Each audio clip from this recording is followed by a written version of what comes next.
some more.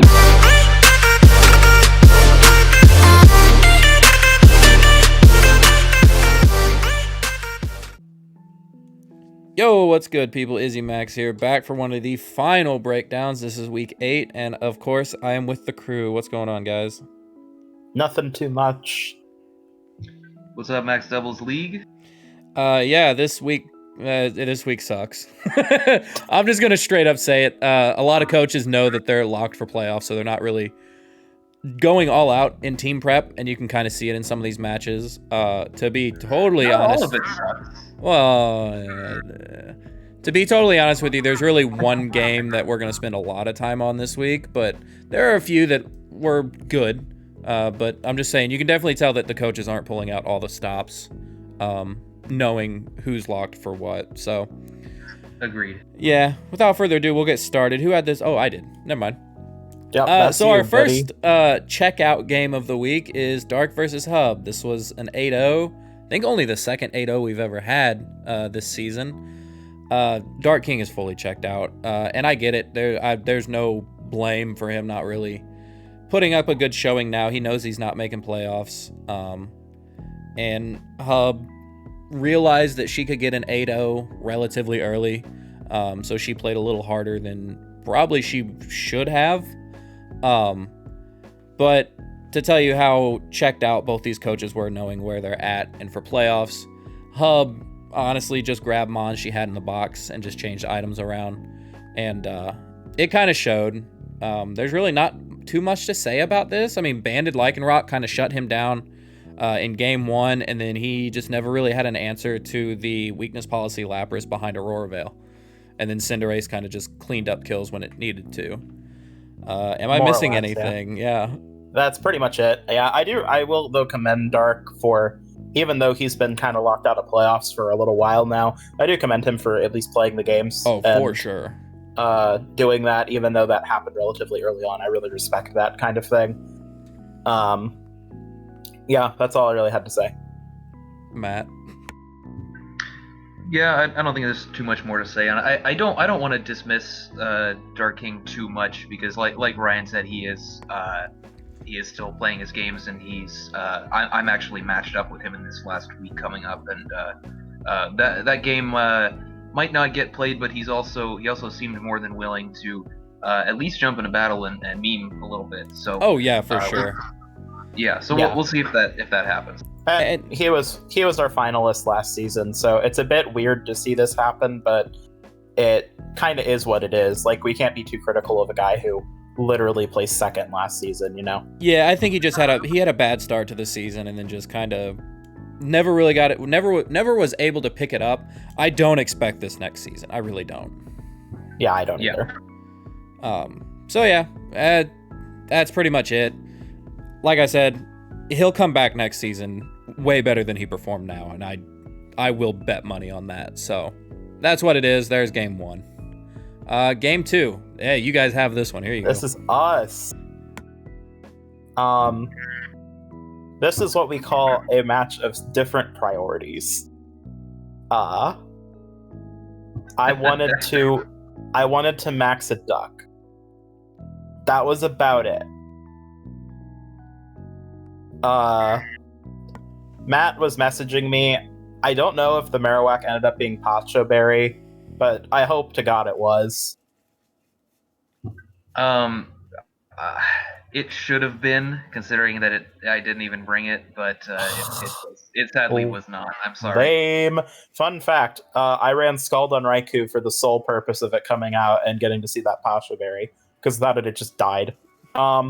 Side note, just a quick disclaimer. Sorry I was eating in that video. I obviously wasn't super invested. And my mom actually came into my room like 2 minutes before the video and was like, "Hey, Ryan, here's a bunch of homemade popcorn." And I was like, "Well, shit, Mom, I can't not eat this." So I was like, "It's a throw game. I don't care." So I would like to say I meant to apologize for that in the video. I just totally was so checked out I even forgot to do that, so that's my bad. I did warn you all, it's unwatchable. So this game is the only reason Metagross is the kill leader. I will take that. I will totally take that. Yeah, it was fun. Is that it? That's literally it. This game really just came down to like we even like the morning of, we were still kind of talking about like how much are we gonna meme, how much are we not gonna meme, and Ryan went a little heavier on the memes than I did. I was as I was building, I had some memey ideas that but I still wanted at least a reasonable chance at winning, and the ones that I came up with just like they were just not gonna work. Most of them I'll keep to myself, but I'll give you guys one example. One of the things I thought about trying was belly drum Marowak. Hell yeah. Yeah, which like you just can't do that against Rillaboom. So that was just one of the things that like I wanted to do it. It sounds fun and memey, but like there was just a 0% chance it was going to work, and I at least wanted more than 0. So I went hard 0% on some of these stupid decks. Fucking Thunderfang Crocodile next to Rising Voltage Raikou was never gonna work, but God, I wanted to bring it. I'm really sad. If we had Game 3, that was the Game 3 lead. Yeah, like I'm glad at least one of us had some stuff like that. For me, since I thought of some memey stuff that was just not gonna work, I decided, you know what, let's just go with the most standard of standard modes that my team has, and I just did weakness policy metagrow stuff, and I just put like the standard VGC moveset on it with the the Iron Head, Ice Punch, and the Stomping Tantrum, and that was that. Fair enough. Next. I got this one. Yep. Okay. This was a kind of a weird set. Burst had a lot of good post-com on this set, but the actual game-to-game was kind of weird. I feel like Toxic, he didn't have a lot of answers for the Moltres because he didn't realize how the Roar Tech worked. But that also, to me, like, that makes sense, like, not knowing how the Roar Tech works. Like, I get that. I forget Pokemon mechanics all the time. But that is kind of the whole reason why eject button is, like, a thing at all. You know? Which is something Burst can run, potentially. Game 1, Burst also brought no offense, like, at all. Hey, Moltres is a dark type. It doesn't work. Oh, yeah, well, eject button doesn't work on it, but you get the idea. Like, the oversight on Roar is a little weird to me, but it's fine. Like, trust me, I forget stuff all the time. I've switched in Rillaboom forgetting it's changed my own terrain, so, like, it happens. That said, Game 1 was a little weird. He didn't bring any offense. He brought a support Incineroar, mostly support Klefki. It had Dazzling Gleam and Foul Play. A fairly supportive Aerodactyl with Wide Guard Taunt, which by the way, one of my favorite things Burst did was bring Wide Guard Aerodactyl. I thought that was a really smart tech.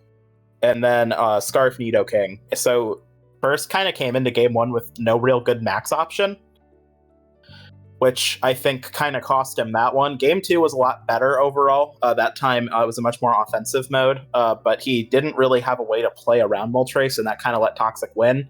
And Toxic kind of knew that going in. I was surprised never to see a self-proc on the weakness policy. I also don't quite get one of the cool techs that Aerodactyl gave Burst, because I love his Game 2 lead, actually, where he had the Aerodactyl Kartana lead. I was like, oh, this is actually a sick lead, because, the Unnerve means that the Beery's not going to activate, and you can one-hit KO the Comfey, and then you can kind of go in with the Kartana a little bit with that Aerodactyl causing that extra pressure, and then it was like immediately switches out the Aerodactyl, which I guess makes sense, but I don't know. To me, that felt like a weird sort of play. So yeah, that's all I really have to say. I think there was some good plays and techs on both ends. I do like the squads. Both of them brought quite a bit. I think they brought the right mons to the matchup. I do think, though, that Toxic's win here is not particularly surprising, given that what Burst kind of had planned. Matt? Anyone have anything to add?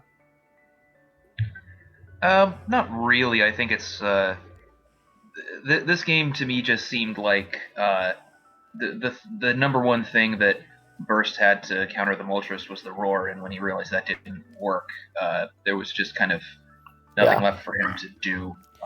So that was just kind of unfortunate to see.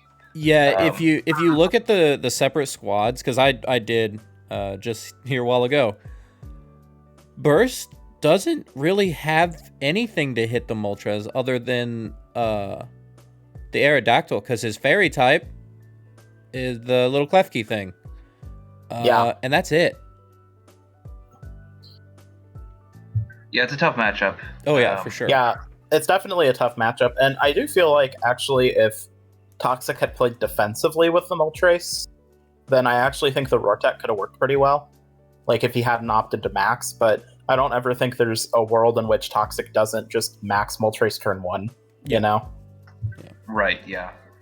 I think as far as techs against Moltres, besides this roar thing, it might not seem quite as obvious, but an offensive Aerodactyl might have been good here, especially because it has access to Dragon Dance now. I think that would have been a cool tech. You stay faster, and then you can max with a boost and go for a big rockfall. I'm not sure about the damage calcs on that, but it should be pretty good actually, because its physical defense isn't as solid. That was a boosting item on it. Yeah, that's definitely an option, and I feel like Scarf Nidoking's an interesting bring because on one hand I like it as like a backup. I need to kill the Moltres late game, or it outspeeds their Shifu now. But lordy, do you lose so much damage if you run Scarf instead of Life Orb on a Nidoking? You just lose so much damage output, and that's not a criticism. I've run Scarf Sheer Force Mons before. I've even run Scarf Nidoking before.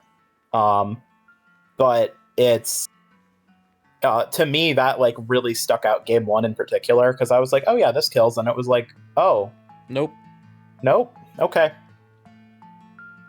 Yeah. Also, Aerodactyl gets Tailwind this gen.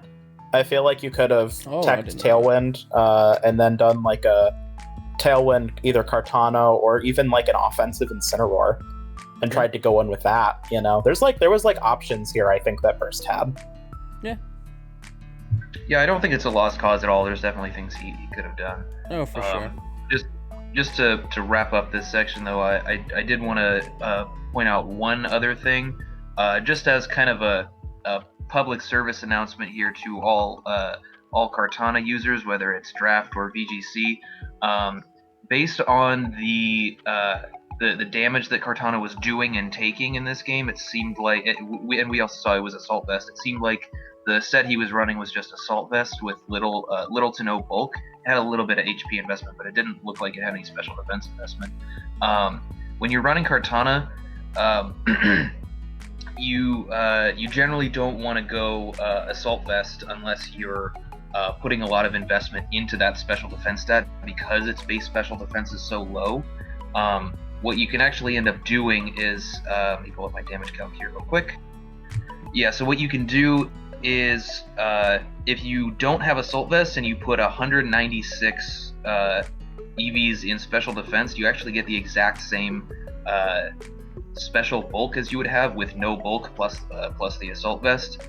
And then if you just go max speed and dump the rest into attack, if you just put a boosting item on that, you have the exact same bulk, you have more damage output, and it allows you to run status moves like Protect or Sword Stance. So it's the way the math works out, running the Kartana with no bulk plus AV is just a little bit suboptimal. So just a public service announcement for anybody thinking about using Kartana out there. Generally, you want to use Assault Vest just to hit those special defense stats that Kartana couldn't hit without the AV.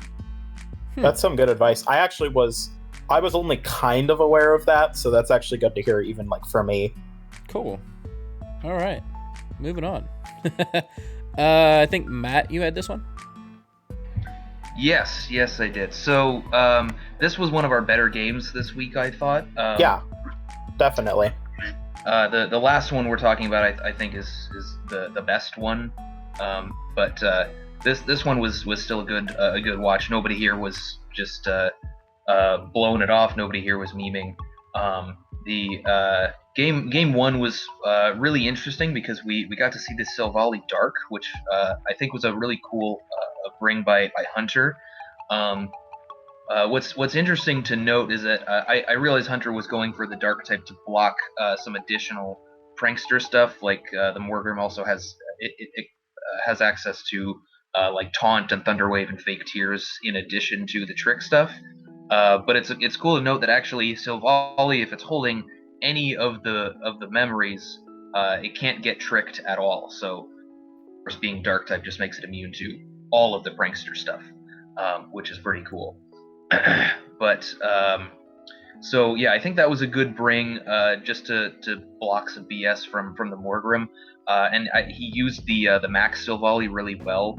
The max reversal being 100 base power is probably something that a lot of people don't know about. I gotta commend him for sniffing that out. That's a cool bring. But yeah, the Silvally just did a really good job of sweeping. It didn't even come in game 2. So those 3 kills that you see are all from game 1. Was able to take out the Rotom, Weavile, and Tyranitar, I believe. Yeah. But yeah, I think I think Noah would have had a much better chance in game 1 if he hadn't switched in Sylveon on that heavy slam. I realized he was probably expecting a close combat rather than a heavy slam. But I think switching into Rotom there, even if there's a close combat coming out into that slot, is it's a better middle ground play, and it at least leaves your Sylveon alive to hit the Dark type Silvally in the late game. So I think that was kind of an unfortunate mistake that probably cost him the game. It really just allowed Silvally to run through the rest of his team in game 1, and then game 2 was a pretty Hunter was much in much better control of game 2 the whole time. It was just a really nice Ice Horse sweep. He just went with the Rage Powder Trick Room. Fungus went down immediately. Ice Horse came in maxed, and well, we know how that goes. So that was game 2 is a little bit more straightforward like that, but really good showing from Hunter, especially here. If you guys have ever watched any of my past VGC Draft League stuff when me and Ryan were running Silvally, we always ran reversal. We knew that. That was awesome. Yeah. No, I just really like what we've seen here.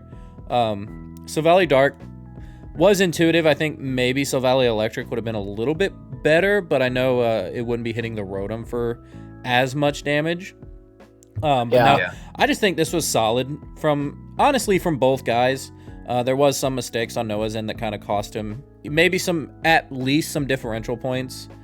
But no, just solid from both guys. Yeah, I agree. And the more I think about it, there's one thing about Silvally Dark that I really like, other than the fact that I think that because I feel like a game 1 especially, you're expecting Rotom Heat to max, because, it's the Glastrier team. So I think that's smart on Hunter to kind of call that out. Another thing is actually that I wouldn't be shocked if he was worried about a Max Keytar, Max Quake going into a Silvally Dark slot, or a Silvally Electric slot, No, yeah. So I feel like that, it all kind of makes sense to me, Yeah, I get that. I feel that. Yeah. Yeah, there are merits to both. Yeah, for sure. Yeah, It's great. It definitely was an interesting call. I really like this set a lot. I feel like there was good usage. I do appreciate in Hunter's post-com when he did the heavy slam, he was like, that was not a read. I'm not going to pretend that was a read. Oh, for sure. I was like, that's really funny. I respect that a lot. Like, sometimes it's like, oh yeah, I totally read that and you didn't. And he was just like, yeah, no, I did not read that at all. Well, that's actually a great segue into our next one. The non-read Max Starfall into the Thievul. This was a really good game. Dan performing at very high level this season. Tay performing very well towards the end of the season. Like, holy Jesus. Me and no Tay kidding. were doing some maths. If he was playing this well at the beginning, he should honestly be 6-1 with me and Matt. But no, this was just a really good set. So Tay hasn't really been bringing Finny all too well success, and he realized that. So this week he just brought max HP, max defense, Calm Mind Finny, and it put in the finest work in game 1. He played his positioning extremely well with the Marowak Zapdos, even with the Tangela. Tangela was so huge in this one. One thing I do want to kind of critique Dan on is I want to know why the Kabutops never came out, because I think it gets Poison Jab, so it could hit everything here for pretty much super effective damage, I do believe, if not just neutral. But I don't know if he had enough room to run that tech move. Fair enough, but because you need an ice move for Chomp. So if you want to run Protect, yeah, fair enough. But yeah, I was just wondering, it never hit the field. I just really like the way Tay's been playing. Dan had some really good stuff. Like I said, the switch into Thievel, while probably not optimal on Dan's side, was definitely not a read on Tay's side. He was just going for hard damage on the Politoed, because at that point, Tay did not know that Politoed wasn't carrying Scald, so it was a threat to the Marowak late game, and that's what he just wanted to kill the Toad. In game 2, Zapdos got a very unfortunate crit on a +1 Spadef Landorus that honestly cost Dan game 2. Without that crit, game 2 is a lot closer, if not in Dan's favor. But with that being said, like, both coaches played very well. If one crit is the only thing that actually screws up your game plan, you're kind of doing something right with RNG. So that's pretty much all I have. Just kudos to both teams. They're playing very well, and they are going to be formidable opponents moving into playoffs. Yeah, I just have to commend Tay here, because this is what I've been wanting to see out of his team for the whole season. Not that we haven't seen it before this. It's just I think this is probably the best showing of the kind of insane synergy that his team has. It's like on paper, this Firewater Grass core with the Garchomp and the Zapdos, I think if you're just looking at the teams on paper, that might actually make this my favorite team in the league.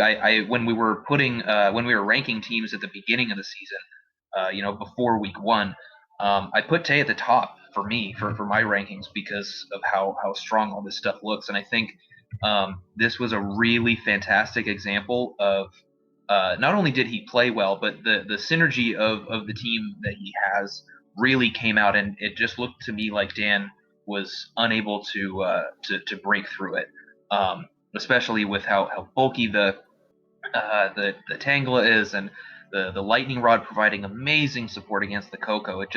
I don't think Dan ever clicked an electric move that wasn't Electro Web, just because of the Lightning Rod pressure, which is fantastic. This is exactly what I want to see out of Tay's team. So fantastic game, especially on Tay's side. Oh yeah, for sure. And one thing that was kind of weird, the Garchomp was spec'd to live 3 Dazzling Gleams from the Coco. But it took a huge max airstream from the Lando and then just couldn't do anything. Yeah. So I mean that's great prep. Like, let's be honest, that is really good prep. Yeah, that's a nice bring. But Dan did realize he probably should have clicked Perish Song to get the Finny out, force the Finny out. But at that point in the game, I think it was honestly too late anyway, because that was a 4-0 in game 1. So I don't think Perish Song was really going to save him. No. I do wonder with Dan's team, and this is just kind of an observant thought, because I think Dan's played obviously really well this whole season. Fantastic. And he's a great player. One thing I am wondering, though, is that he made the most transactions of almost anybody. And I'm starting to wonder if part of this loss might even just be due to the fact that he's changed his team so dramatically that, like, it's almost like he's playing a new team, it feels like at times. Oh, could be. And I wonder if that's impacting anything here. Because for me personally, like, I had a really hard time using my team the first couple weeks. Like, it took me a while to figure it out and get a feel for it. And I think Tay's actually in a similar boat where it took him a while to get that feel for his team. Mhm. And to me, it felt like Dan had an excellent feel for his team right off the bat. And now it's like, he's still obviously playing and prepping amazing, but it's like, I'm wondering if that actually is impacting his actual game plan and gameplay a little bit. Yeah, well, also one thing, I don't know if you noticed, the Thievel actually had Quick Guard. Dan was very worried about Sableye. Yeah. And Quick Guard kind of just shuts Sableye down completely. Yeah. So That's a cool tech. That is a cool tech. That is a wonderful tech. Any last words before we get into kind of our playoff talk? Because we're getting to that point now. Yep. No, I think that's it from me. Yeah, I'll just say that the point, Ryan, that you're making about the transactions maybe hurting him a little bit is something I've been thinking of. I mentioned it a little bit, but maybe it wasn't exactly the same point that you're making here, but it was, at least adjacent to it. I've been thinking that probably since the Week 6 Power Rankings video that his team doesn't seem quite as strong as it used to be. It might not have as many options. I think the something I actually joked about in chat a little bit was that the Nihiligo would have been able to break through so much of what Tay ended up bringing. Mm-hmm. Even obviously there is a Garchomp here, but there are other answers to that, and of course Nihiligo is a little bit faster. So. Oh yeah, I mean it hits Finny, Marowak, Tangela, and Zapdos. Tangela. And even Marowak. It literally would have killed this whole team except for the Berserker and Garchomp, which you can deal with those with other stuff. Yeah, so I do kind of agree with the point that you're making. Not just because of the Nihiligo, but I think that's a good example of that. Yeah, I get that. But no, Dan's gonna be fine. I fully believe Dan. I'm not worried Dan will about at least make it to the finals of his division. Dan's fine. Okay. Speaking of, if again the season ended today, this is where we're at. Blue division. This is exactly where we're at. Blue division isn't changing. Red division, however, is still a shit show. Yes. I am the only one safe in my little 1-seed bubble. Yes. Literally all 4 of these coaches can be in wildcard next week. Yes. Tay is actually in the most scary position because he's done. His last game is a forfeit win against the coach who dropped a long time ago. So he just has to sit back and see where he goes. It's out of his hands. Yeah. It is hard though for both Toxic and Hunter to not be in that wild card slot. They have to get pretty commanding wins. Yep. And then I have to lose real bad to Burst to drop into wild card. Yep. Just because differential's a thing. So that is possible, of course. But it's worth mentioning that Matt, I actually do think that this is the most likely that it's going to look. I do as well. And to be fair, I think this is the worst case scenario for both me and you. Yes, this is not good for me. This is not good for you because regardless, we both end up with matchups that we either lost or had a very hard time beating. So that gives those guys a much bigger chance, I think. Oh, for sure. And the thing is, even if I drop to Burst, I don't think it'll be big enough for me to drop below third. So then Tay takes second and our matchup doesn't change. You know? Right. Yeah. Well, the thing is, in our division, and Matt, you can maybe attest to this, it's nothing but matchups. It's not even really skill at this point. It's all matchup. Yeah. Like Ryan has a bad matchup against Tay. I have a hard matchup against Hunter and a little bit more of a favorable matchup against Toxic, but they're still not great. Yeah, I think that's fair to say, and that's like because of that. Like, if this is the way, I mean, this is true for many different Red Division configurations. But if this is the way that the playoffs look for Red Division, it just goes to show that the bloodbath doesn't stop just because everybody's found their seeds. Their playoff seed. Yeah, no, not at all. No. Yeah, and there's a lot of stuff that's up in the air, even after playoffs start. And something I would like to comment, and this is not attempting to toot own horn or anything, but outside of my match, which was admittedly a throw, just kind of a throw game, and then Morgan's game, which was again bit checked out, already knows that you're not in playoffs. Red Division won every other game this week and didn't just like win by a small margin. We're talking 4 and 5 out. Yep. And like to me, that says that the Red Division being so competitive this season has actually, I think, helped a lot of those players be almost better prepped for finals. I think a little bit. Oh yeah, potentially. Something funny that I want to bring up to the rest of the league.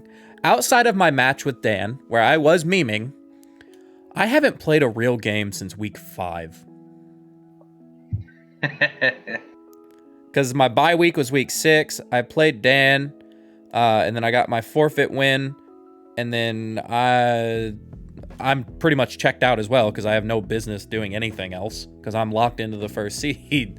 So yeah, Right. yeah, and then we don't play. The way this works, wildcard plays week 10. Nobody else does. We take a whole week off other than the wildcard game.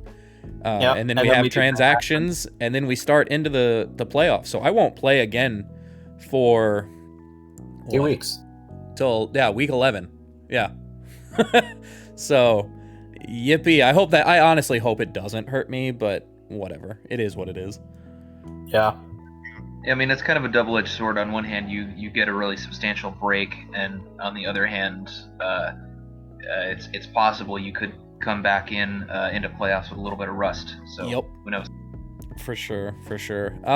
But yeah, so Matt, what are your first impressions of the playoffs so far? What if this happens, what's the game to watch? Oh God. I think it's Ryan and Tay. Yeah, probably. I would also like to see a real matchup between Dan and Hub, because they will. She at least has. She'll have an idea of what Dan wants to do to counter her stuff, because she's seen it already. She's seen the physical Coco stuff to counter her son, and she's seen the double genie, and she'll hopefully have Sucker Punch on her Cinderace this time. So maybe And that'll make some kind of Palossand. difference. Or Palossand, I'm sorry, Pillow-Swine.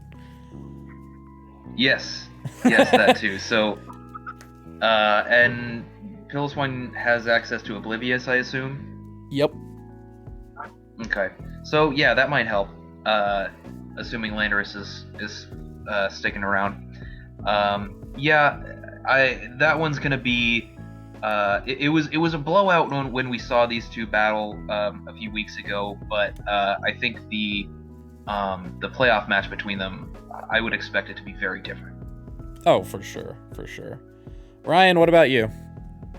Oh, I'm super nervous to play Tay again, but I actually do think it's going to be an interesting rematch. Because obviously Tay has a game plan that worked really well for him the first time he played me. Mm-hmm. But I also do think that Tay needs to decide whether that game plan is solid enough for a second try, basically. Yeah. And that I actually think that's a legitimately hard call. Because there's even a chance that I don't prep around that game plan. I prep around something totally different. Right. There's kind of a mind game there, I think, in that set. I think that one will be determined pretty quickly, though. I don't anticipate that game lasting very long. I anticipate that one to be kind of a pretty clean win on either side, more than likely. I don't think that's going to be a nonsense game with a lot of RNG. So I'm gonna take a hot take here, and this is gonna poke at Matt a little bit. Matt, if you lose in round 1, you have no business being in playoffs. You lost round 1 last season after being the top team. Well, to be fair, To be fair, I don't have a matchup against my Kryptonite this season, so True. you know, we'll see see how that goes. He was your only 2 losses. Indeed, yes, he was. Oh man, nah, we're just poking fun. But anyway, last minute words. I don't really think there's any. Yeah, I think I'm good. All right, we will see you next week, and we'll start talking more about these playoff matches. So, peace.